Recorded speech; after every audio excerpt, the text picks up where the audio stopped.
आजची व्हिडिओ आहे ती म्हणजे थोरले बाजीराव पेशवे यांचा जन्मस्थान पेशवे बाजीराव यांचा हा भव्य दिव्य वाडा। जय शिवराय मंडळी, स्वागत आहे एका नवीन व्हिडिओमध्ये। आणि आजचा फेरफटका आजची व्हिडिओ आहे ती म्हणजे थोरले बाजीराव पेशवे यांचा जन्मस्थान पेशवे बाजीराव यांचा हा भव्य दिव्य वाडा। बघू शकता इथे मोठे मोठे बुरुज आहेत। हा वाडा म्हणजे स्वतःमध्येच एक भुईकोट किल्ला आहे। त्याचा एंट्रन्स पण तुम्ही आता बघा आणि याची किल्ल्याची या भुईकोटाची या वाड्याची माहिती पण बघूया। तर मंडळी ही आहे या कोटाची या वाड्याची एंट्री। वरती नक्षीकाम पण आहे, कमळ पुष्प आहेत, कमळ पाकळ्या आहेत, या देवडी आहे, एक प्रकारे भुईकोट किल्लाचा प्रवेशद्वार आहे। त्याच्या परिस्थितीला किती आणि केवढं बघता येईल आता डाऊट आहे। दरवाजा तरी उघडा आहे का? Your destination is on the right. हे बघू शकता इथे पण तटबंदी आहे। आपण जेव्हा गाडीने आतमध्ये इथे येतो तेव्हा पण आपल्याला जुने अवशेष या पूर्ण गावामध्ये आपल्याला बघायला भेटतात। त्यापैकीच हा मुख्य असा हे जन्मस्थान। इथे पण एक वास्तू आहे, वरती एक वास्तू आहे, ज्योती म्हणजे जुना जो पाया आहे तो इथे दिसतोय आपल्याला। दगडी बघा मंडळी, दगडी बघा किती मजबूत आहे। हे विटांचं बांधकाम आहे वरती आहे ते। आणि आपली एंट्री झालेली आहे ती म्हणजे थोरले बाजीराव पेशवे यांचे या जन्मस्थानावर। अजिंक्य योद्धा श्रीमंत थोरले बाजीराव यांचे जन्मस्थळ छत्रपती शिवाजी महाराजांच्या हिंदवी स्वराज्याचे साम्राज्यात रूपांतर करणारे रणधुरंधर महापराक्रमी अजिंक्य योद्धा व हिंदवी स्वराज्य विस्तारक श्रीमंत थोरले बाजीराव पेशवे यांचे जन्मगाव व जन्मठिकाण असलेला डुबेरे तालुका सिन्नर येथील बर्वेवाडा यांच्या पराक्रमाची साक्ष देत आजही दिमाखात उभा आहे।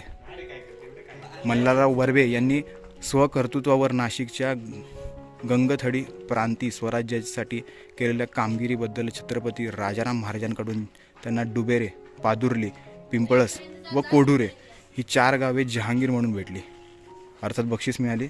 जहांगीरचा व चौथाई वसुलीचा कारभार बघण्यासाठी ची कामी त्यांनी 16व्या शतकाच्या अखेरीस डुबेरे येथे कुटुंब कबिल्यासाठी हा वाडा बांधला गेला होता। 1.5 एकर क्षेत्रफळात हा असलेला बर्वेवाडा 3 चौक, 1 बुरुज, भक्कम भिंती, सुंदर कोरीव काम जे आपण आपल्या आता प्रवेशद्वारावर पण बघितलं असलेले सागवानी खांब, हे जे खांब आहे ते पूर्णचा जुने खांब आहेत। सागवानी आतमध्ये पण त्याचे खांब आहेत। तर हे जुने खांब, असंख्य असे दालने, धान्याची बाळंद, पाण्यासाठी आड इत्यादी सुविधांसह असलेला हा बर्वेवाडा आणि ही वास्तुशास्त्राचा उत्तम नमुना आपण या व्हिडिओमध्ये बघत आहोत। तर इथे त्यांचं देवघर होतं जुनं, आता सध्या अडगळीची रूम झालेली आहे। वासे वगैरे जुनेच आहेत। मोठाच्या मोठा मंडळी वाडा आहे। हे लाकडं बघू शकतो, सागवानी आणि त्याच्यावरती कोरलेली नक्षीकाम। नीट तुम्ही बघितलं ना तर इथे छोटे छोटे असे प्राणी पक्षी दिसतील।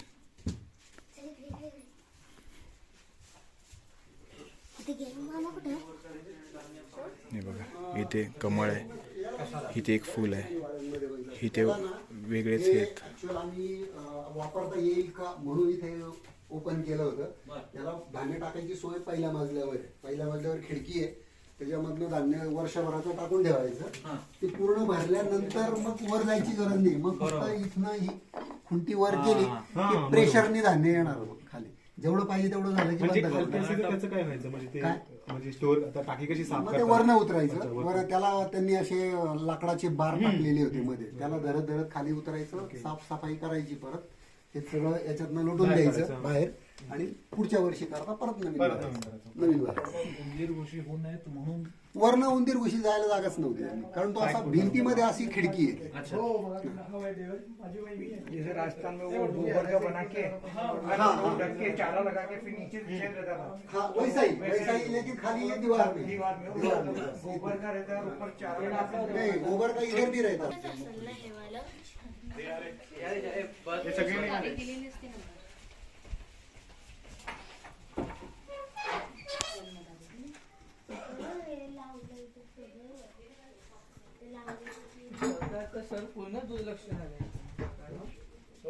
ऐतिहासिक स्थळ आहे.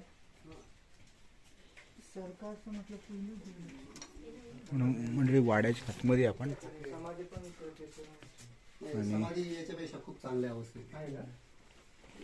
समाधी तुला बोललो ना इथे आहे. ती रावेरला मतलब हा. रावेर खेडी. हा. मध्य प्रदेश सरकारने भरपूर लक्ष दिलं आहे असं आपल्याकडे नाही. ही जन्मखोली आहे. इथे म्हणजे तोच ना इथे इथे. बाजीराव हा. पेशव्यांचा जन्म झाला. या खोलीमध्ये हम्म.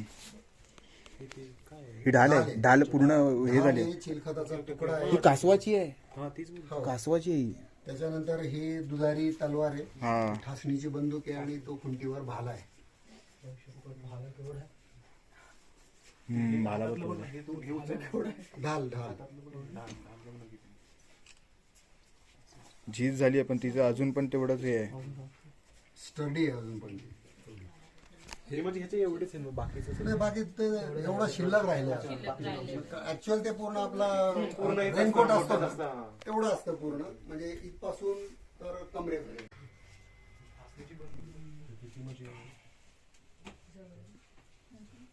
बाजीरावांची पेंटिंग. नाही, मग त्याचा दुहेरी वापर असायचा ना, की हे आणि जवळ आला तर यांनी मारायचं. दस्ता, बंदुकीचा दस्ता म्हणायचे, त्यांनी पण अटॅक करायचा.